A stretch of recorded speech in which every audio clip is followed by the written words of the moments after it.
금요일 새벽 예배를 하나님 앞에 올려드리겠습니다. 로마서 10장 5절에서 13절까지의 말씀입니다. 모세가 기록하되 율법으로 말미암는 의를 행하는 사람은 그 의로 살리라 하였거니와 믿음으로 말미암는 의는 이같이 말하되 내 마음에 누가 하늘에 올라가겠느냐 하지 말라 하니 올라가겠느냐 함은 그리스도를 모셔 내리려는 것이요 혹은 누가 무저갱에 내려가겠느냐 하지 말라 하니 내려가겠느냐 함은 그리스도를 죽은 자 가운데서 모셔 올리려는 것이라. 그러면 무엇을 말하느냐? 말씀이 내게 가까워 내 입에 있으며 내 마음에 있다 하였으니 곧 우리가 전파하는 믿음의 말씀이라. 내가 만일 내 입으로 예수를 주로 시인하며 또 하나님께서 그를 죽은 자 가운데서 살리신 것을 내 마음에 믿으면 구원을 받으리라. 사람이 마음으로 믿어 의에 이르고 입으로 시인하여 구원에 이르느니라. 성경에 이르되 누구든지 그를 믿는 자는 부끄러움을 당하지 아니하리라 하니 유대인이나 헬라인이나 차별이 없음이라. 한 분이신 주께서 모든 사람의 주가 되사 그를 부르는 모든 사람에게 부요하시도다. 누구든지 주의 이름을 부르는 자는 구원을 받으리라. 아멘. 이스라엘은 하나님을 향한 열정은 있었으나 올바른 지식이 없었습니다. 하나님의 구원 성취에 있어서 이스라엘이 실패했던 이유는 자기의 의의를 세우려고 했기 때문입니다. 그들이 놓치고 있었던 지식의 핵심은 그리스도께서 율법의 마침이 된다는 사실이었습니다. 그들이 이 사실을 올바로 알았더라면 율법의 행위가 아니라 그리스도를 믿는데 더 많은 열정을 쏟았을 것입니다. 그리스도는 율법의 목적지이자 끝이며 완성이 되십니다. 사도 바울은 이어지는 오늘 말씀 5절에서 레위기 18장 5절의 말씀을 인용합니다. 의의를 행하면 그 의의로 인하여서 산다는 것이죠. 문제는 누구도 율법의 요구를 완전히 만족시킬 수 없다는 데 있습니다. 거기에는 소망이 없습니다. 하지만 믿음에서 말미암는 의의는 그렇지 않습니다. 믿음으로 사는 사람들은 그리스도에 올라가고 내려감에 대해서 묻지 않습니다. 하늘로 올라가겠다는 말은 이미 성육신한 메시아를 모셔 내리는 것이고 내려가겠다는 것은 부활한 메시아를 다시 죽음 가운데서 모셔 올리는 것이기 때문입니다.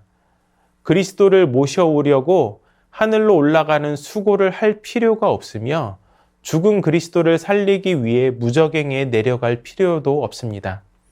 이미 하나님께서 그렇게 이루어 주셨기 때문입니다. 구원을 얻기 위해서 다른 사람이 흉내내지 못할 대단한 노력이 필요한 것이 아니라는 것입니다. 하나님이 예수님을 통해 이미 이루어 놓으신 그 구원을 믿음으로 받으면 되는 것입니다.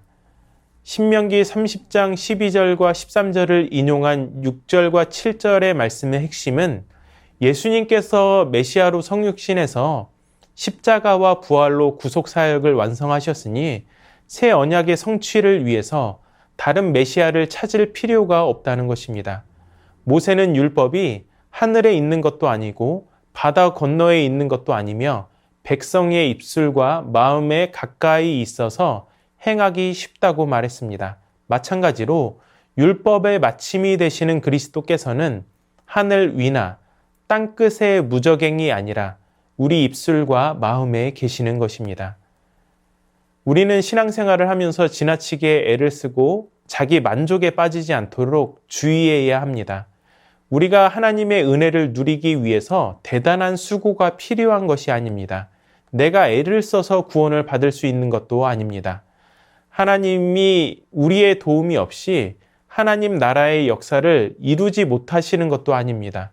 다만 우리가 하나님 나라의 일에 참여할 수 있도록 초청해 주실 뿐입니다. 감사로 인한 헌신은 아름답습니다. 하지만 은혜를 누리기 위해서 내가 무언가를 해야 한다는 생각이 도리어 은혜를 받지 못하게 한다는 것을 우리는 기억해야 합니다. 예수님의 부활과 주되심을 믿는 것으로 우리는 천국의 은혜를 누릴 수 있습니다. 그러므로 겉으로만 믿는 척하고 속으로는 자신의 의를 자랑하려고 하지 말아야 합니다. 그것은 예수 그리스도의 부활이 의미 없다고 하는 것과 같기 때문입니다. 하나님을 향한 사랑과 감사의 표현에서 나온 자발적이고도 아름다운 헌신으로 나아갈 수 있는 저와 여러분이 될 수 있기를 주님의 이름으로 축복합니다. 이어서 사도 바울은 입으로 예수님을 주라 시인하고 하나님이 예수님을 다시 살리신 것을 믿으면 구원을 얻는다고 말합니다.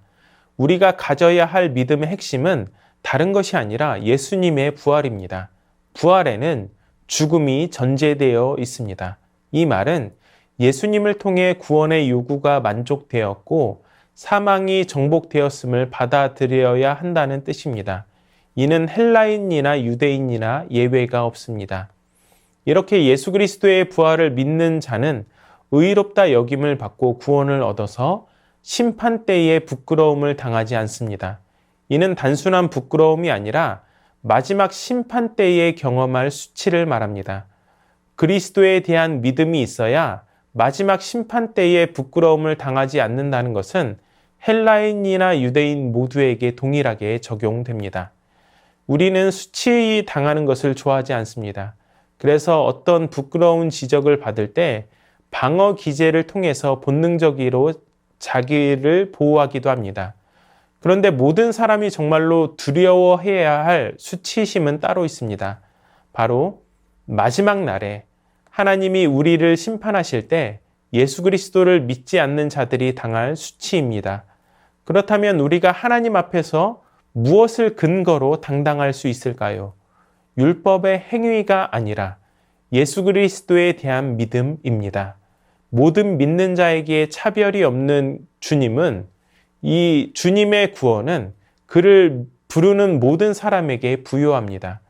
이 부요함 때문에 우리는 이 땅에서 하나님 자녀로 살아가며 그분의 자녀가 누리는 모든 영광을 경험하게 됩니다. 웨스트민스터 소유리 문답에서는 이러한 성도로서의 부요함을 은혜의 교제, 영광의 교제, 이 두 가지로 설명하고 있습니다. 쉽게 말하면 예수 믿어서 무엇이 좋냐는 것입니다.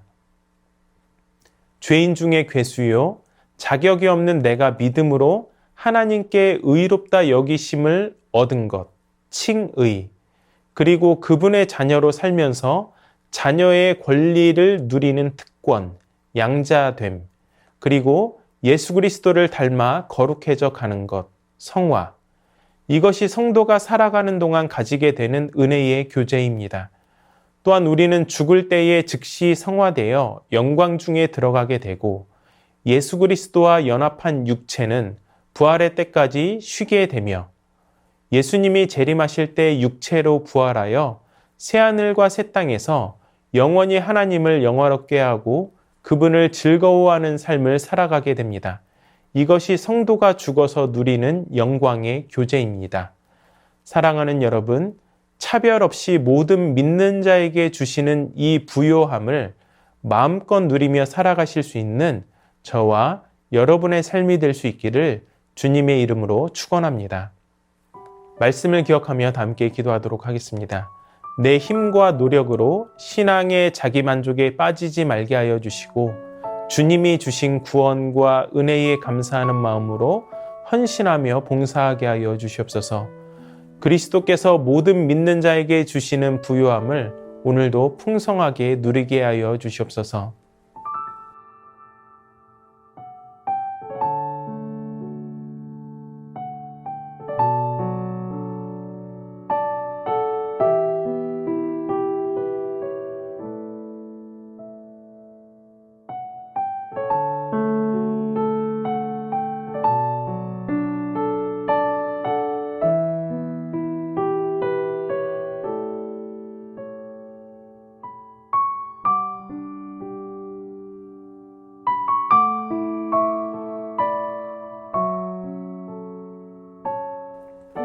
나라와 열방을 위해서 기도합니다. 위정자들이 올바른 선택과 결정을 할 수 있도록 지혜를 주시고 국민과 국익을 위해서 일하게 하여 주시옵소서. 가정, 학교를 비롯한 사회 각 분야에서 올바로 서야 하는 권위가 해체되지 않게 하여 주셔서 질서와 균형이 잘 유지되게 하여 주시옵소서.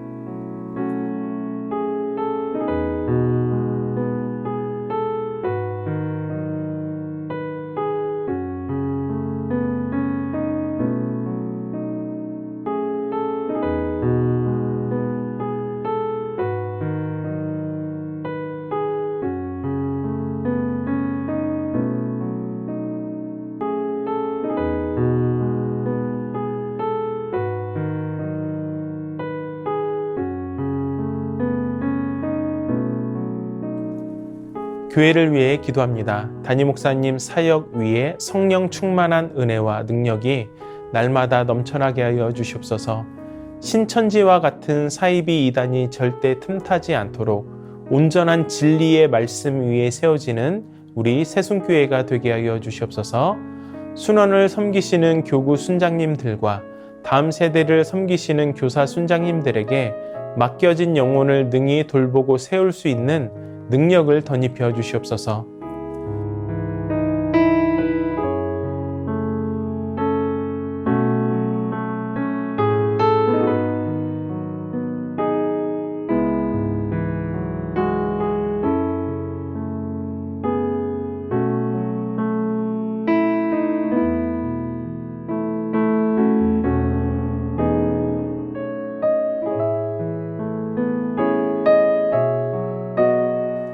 선교사님들과 환우들을 위해 기도합니다. 과테말라 도익찬 노행자 선교사님을 위해 기도하실 때 안식년 중에 다음 사역을 잘 준비할 수 있도록 건강검진과 치아 치료를 통하여서 건강이 회복될 수 있도록 안식년 중 믿지 않는 가족들에게 복음을 전함으로 모두가 예수님을 믿고 구원을 받을 수 있도록 방글라데시 스리랑카에서 선교하시는 박수키 선교사님을 위해 기도합니다. 스리랑카 언어를 배우는 데 지혜와 지식을 주시고 건강 관리도 잘할 수 있도록 새 집을 급하게 구해 이사를 하였는데 새로 생긴 이웃들과 구역에서 모범이 되는 자로 살아갈 수 있도록 시드센터의 스태프와 아이들을 주의 보혈로 보호하시도록 주일학교에 오는 아이들 마음속에 복음이 자리 잡을 수 있도록 조안나가 6월 25일에 스리랑카에 들어오는데 출입국의 모든 절차가 순조로이 진행될 수 있도록 또한 조안나와 함께 지낼 때 위로와 격려의 시간을 가질 수 있도록 환우를 위해서 기도합니다. 주한숙 권사님, 김진옥 집사님 어머님, 차영미 권사님, 최경아 집사님의 아버님, 고부덕 권사님, 이기범 집사님, 강동엽 어린이, 권호순 권사님, 이민환 권사님, 신혜남 권사님, 추명우 성도님, 추승민 형제님, 이춘실 집사님, 김민혜 집사님, 최옥기 성도님, 이길태 집사님, 김찬준 집사님, 김영자 권사님, 정순근 권사님, 김봉남 권사님, 김광순 권사님, 박문천 집사님, 노성민 형제, 최혜랑 집사님 아버님, 이 시간 선교사님들과 환우들을 위해서 기도하시고 개인의 기도로 하나님 앞에 나아가도록 하겠습니다.